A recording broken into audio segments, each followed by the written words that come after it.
دیکھنے سننے والوں کو انعام کا سلام پہنچے۔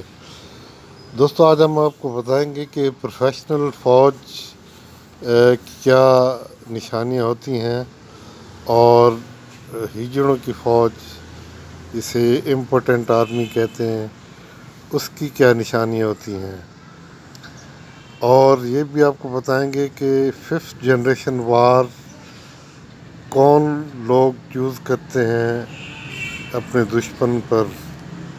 تو آپ نے دیکھا ہوگا کہ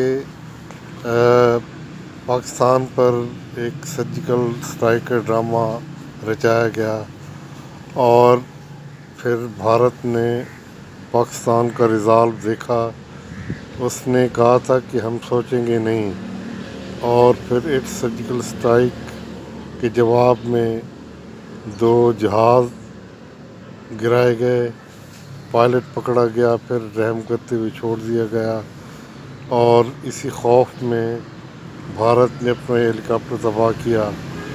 تو جو ملک فوجی لڑائی لڑنے کی سکت نہیں رکھتے، جن کی فوج کی صلاحیت، اس کا جذبہ اس قدر نہیں ہوتا کہ وہ اپنے دشمن سے ٹکر لے سکیں، تو پھر وہ دھماکے کراتے ہیں، 5th جنریشن وار کے ٹوٹکے آزماتے ہیں، دہشت گردی کراتے ہیں۔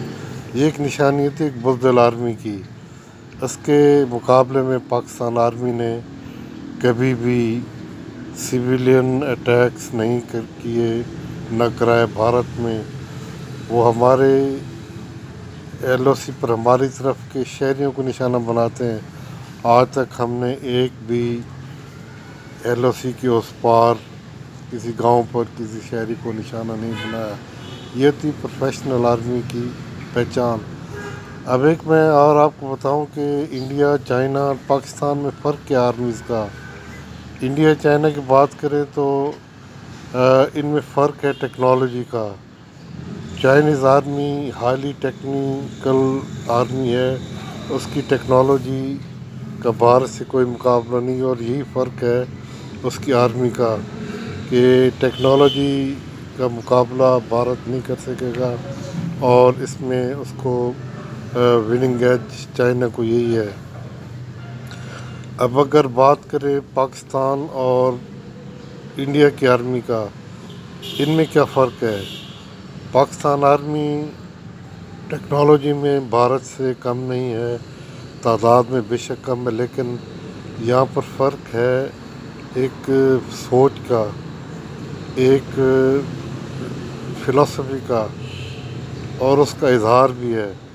اب بھارت میں جو آدمی مرتے ہیں ان کو چپکے سے جلا دیا جاتا ہے، اس کی تشہیر نہیں ہوتی، اس لیے کہ بھارت کا جو فلسفہ ہے وہ ہے کہ جب آدمی یہاں سے مر گیا تو مر گیا، اس کو زندہ رہنے کے لیے زندہ رہنا ہے، اور جب اس کی لاش جاتی ہے بھارت میں تو وہاں پر کورام برپا ہوتے ہیں، اور بتایا جاتا ہے کہ یہ ہمیشہ کے لیے ہمارا نقصان ہو گیا۔ اس کے برعکس پاکستانی فوج کا جو آدمی شہید ہوتا ہے تو اس کو ایک بہت بڑی عزت و تکریم کی تقریب کی صورت دی جاتی ہے۔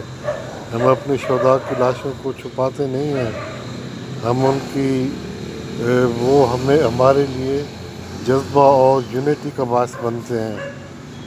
آپ نے دیکھا ہوگا کہ ایک عورت جس کا خاوند فوت ہو چکا تھا، اس کا اکیلا بیٹا جب لڑتے ہوئے اس کی شہادت ہوئی، اس کی لاش اسپتال میں رکھی تھی، جو اس کی بیوہ ماں جس کی اکیلی اولاد تھا وہ دیکھیں گی تو وہ روئی نہیں۔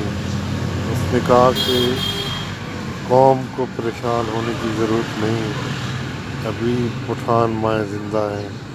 یہ پٹھان مائیں ہیں، یہ بلوچ مائیں، یہ پنجابی ہیں، سرائکی ہیں، اردو اسپیکنگ کے کوئی بھی ہو، ان کے جذبے ایک جیسے ہیں۔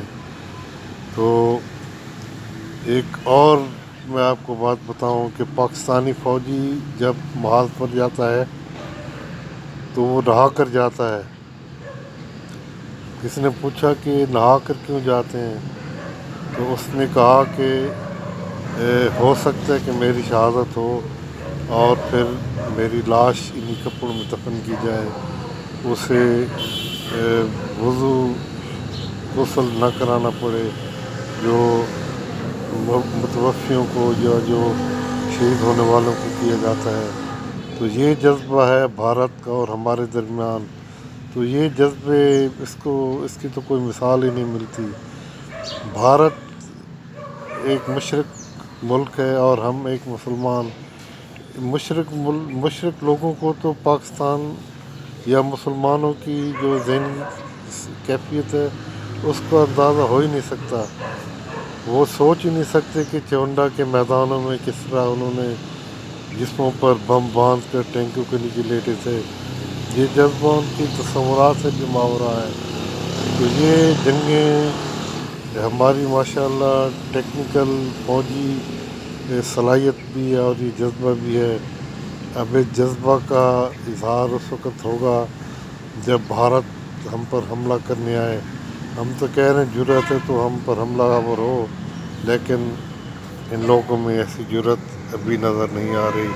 وہ چاہ رہے ہیں کہ دھماکوں سے کام چلائیں، لیکن کب تک یہ چلے گا ہماری برداشت؟